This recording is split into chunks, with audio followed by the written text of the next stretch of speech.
আত্মীয় নদীতে প্রবলেম হচ্ছে, ওখানে বাঁধ দিয়ে জল আটকে দেওয়া হচ্ছে। আমি বাংলাদেশের বন্ধু সরকারকে অনুরোধ করব, আজকে নদীর জলটা কেন বাঁধ দিয়ে আটকাচ্ছেন, ওটা ছেড়ে দিন। আমাদের বালুরঘাটের লোকেরা জল পাচ্ছে না।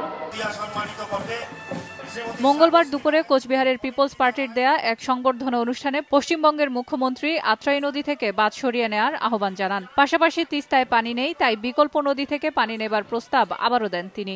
তিস্তায় জল গেলে তিস্তার জল শিলিগুড়ির লোক জল পাবে না। আমরা বলেছি আপনারা বিকল্প ব্যবস্থা দেখুন।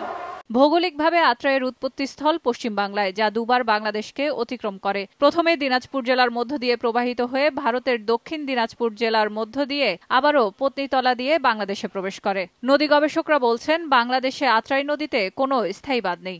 পানি রাজনীতি নিয়ে মমতা বন্দ্যোপাধ্যায় যে ষড়যন্ত্র করছেন এবং সেই ষড়যন্ত্র বিষয়ক তার যে বিভিন্ন সময়ের বিভিন্ন রকম মন্তব্য, কখনো তিনি ধানসিঁড়ির পানি দিতে চান, কখনো তিনি মানসিঁড়ির কথা বলেন, কখনো তুরসার কথা বলেন, কখনো জলঢাকার কথা বলেন, এখন তিনি নতুন প্রসঙ্গ তুলেছেন আত্রাইয়ের কথা।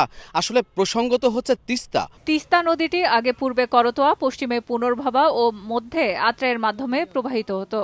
1787 সালে ভয়াবহ ভূমিকম্পের পর আত্রাই নদীর সাথে তিস্তার সংযোগ বিচ্ছিন্ন হয়। তবে তিস্তা সহ দুদেশের অভিন্ন নদীর পানি বন্টনে যৌথ নদী কমিশনের মাধ্যমে সমস্যা সমাধানের পরামর্শ এই বিশ্লেষকের। তিস্তার পানি তো কেবল সরিয়েই নেওয়া হচ্ছে না, সেটা আবার গঙ্গার উজানে পাঠিয়ে দেওয়া হচ্ছে এবং ভারতের আন্তঃনদী সংযোগ পরিকল্পনার সঙ্গে তার একটা যোগ হয়ে গেছে। তিস্তাতে গজলডোবা ব্যারেজ আছে, তার কারণে তিস্তায় আমরা পানি পাচ্ছি না। এখন মমতা যদি অভিযোগ করেন যে আত্রাইতে আমাদের এখানে বাদ দেওয়া আছে, তাহলে সেটা আমাদের যৌথ নদী কমিশন এটা আমাদের দেখতে পারে। মমতা বন্দ্যোপাধ্যায় পানি দিতে না চান, তাহলে এর জন্য কেন্দ্রীয় সরকার আছে। কেন্দ্রীয় সরকার যদি সাথে সম্মত সামর্থ্য না হয়, তাহলে আমরা মনে করি যে বাংলাদেশ সরকারের জাতিসংঘে এর প্রতিকার চাওয়ার আর কোনো বিকল্প নেই।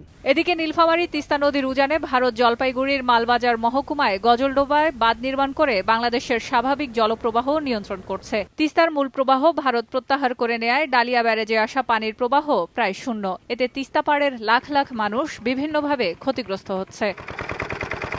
সেলিয়া সুলতানা, সময় সংবাদ, ঢাকা।